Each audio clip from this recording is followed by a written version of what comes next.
संस्कारी बेटी। शालिनी की उम्र लगभग 28 साल की हो चुकी थी, लेकिन अभी तक उसकी शादी नहीं हुई थी। शालिनी के मम्मी पापा सरला और महेश जी ने कभी उसकी शादी के लिए कुछ ज्यादा कोशिश भी नहीं की। शाली मन ही मन चाहती थी कि दूसरी सहेलियों की तरह उसका भी घर बस जाए, लेकिन वो अपने मम्मी पापा से ये बात कहती भी तो कैसे कहती।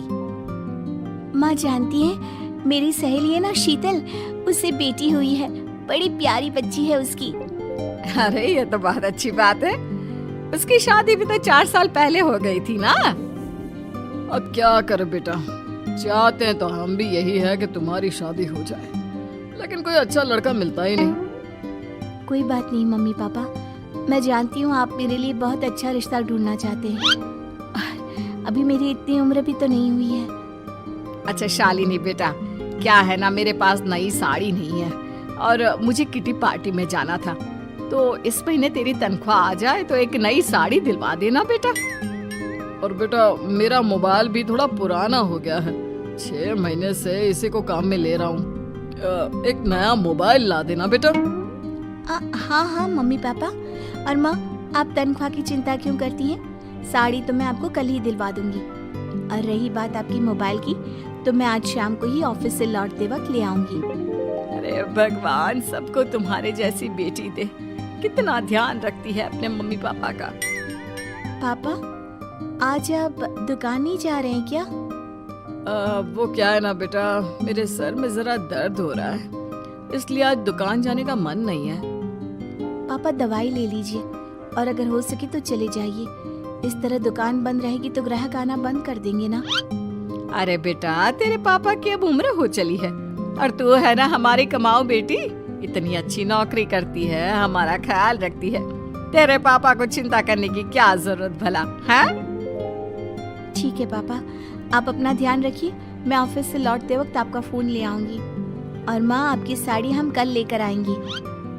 शालिनी के जाने के बाद क्या करे, शालिनी के लिए सच में कोई लड़का ढूंढकर उसकी शादी करवानी है क्या? अरे पागल हो गई हो क्या? वो शादी करके इस घर से चली गई तो हमारे खाने के लिए पैसे कहाँ से आएंगे?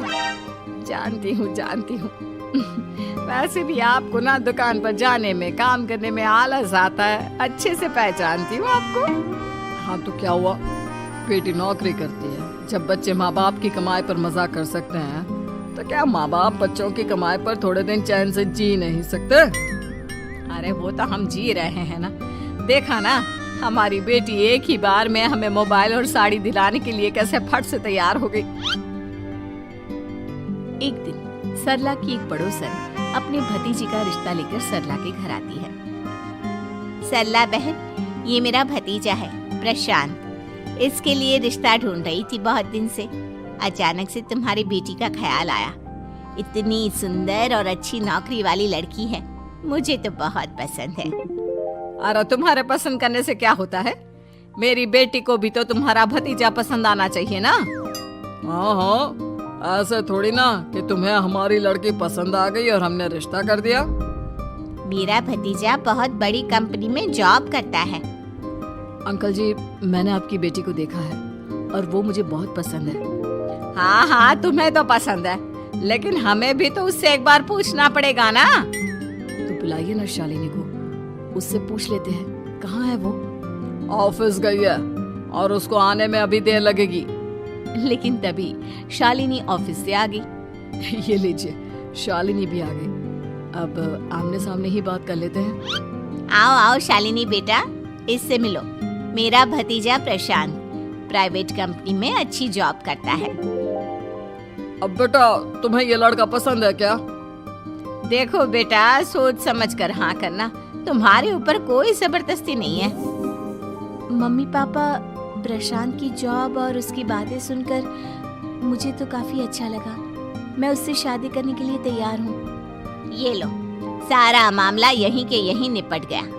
लड़का और लड़की राजी हैं, तो अब हमें क्या।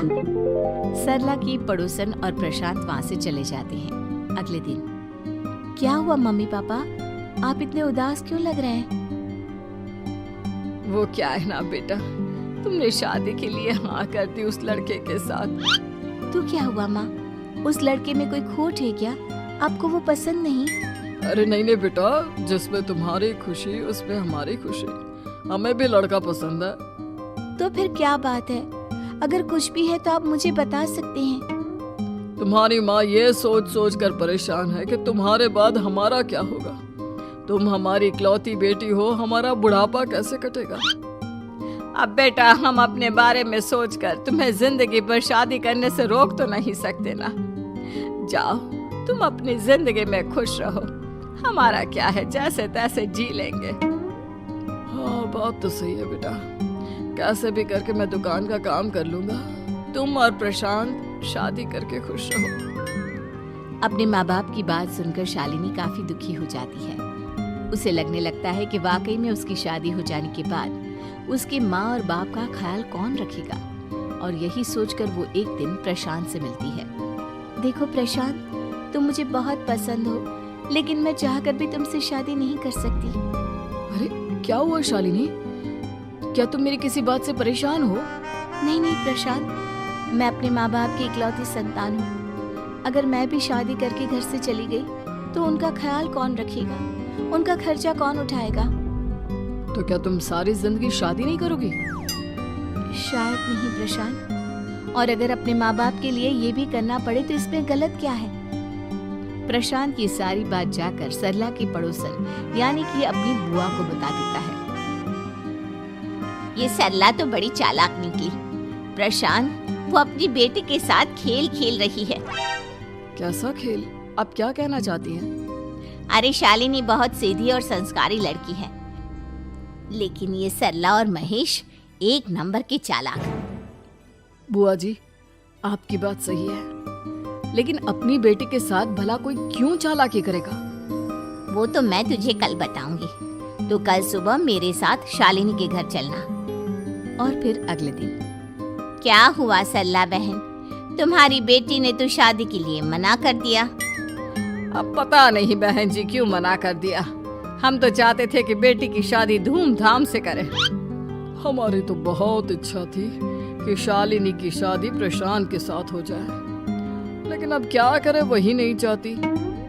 आंटी जी, शादी के बाद मुझे अपने माँ बाप की बहुत चिंता रहेगी। उनका ख्याल कौन रखेगा, और इसलिए मैं प्रशांत तो क्या किसी से भी शादी नहीं करना चाहती।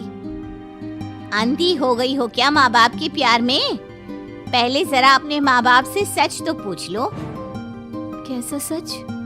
यही सच शालिनी कि ये तुम्हारे सगे माँ बाप नहीं है और तुम इनके लिए सिर्फ पैसे कमाने का एक जरिया हो। अरे अरे, ये तुम क्या कह रही हो? सच ही तो कह रही हूँ भाई साहब। अब सीधे सीधे अपनी बेटी को अपनी सच्चाई बताओगे या फिर मैं कोई दूसरा तरीका निकालूं? हमें माफ कर दो शालिनी। वो क्या है ना, हमारी कोई औलाद नहीं थी और जब तुम छोटी थी तो हमने तुम्हें गोद ले लिया था। तो इस नाते तो मैं आपकी बेटी ही हुई ना। लेकिन तुम्हें गोद लेने का हमारा सिर्फ एक ही मकसद था कि बड़ी होकर तुम नौकरी करो और हमारे लिए पैसे कमाओ, क्योंकि तुम्हारे पापा को काम करने में बहुत आलस आता है। और ये सच है कि हम ही नहीं चाहते थे कि तुम्हारी कभी भी शादी हो। कोई बात नहीं मम्मी पापा, आपने मुझे गोद लिया, पाल पोस कर बड़ा किया। भले ही उसके पीछे आपका कोई भी इरादा सही, लेकिन मैं आपकी बेटी हूँ। शादी तो मैं प्रशांत के साथ कर लूंगी, लेकिन उसके बाद भी जिंदगी भर आप दोनों का ख्याल रखूंगी। शालिनी की बातें सुनकर सरला और महेश को अपनी गलती का एहसास होता है और वो उससे माफी मांगते हैं।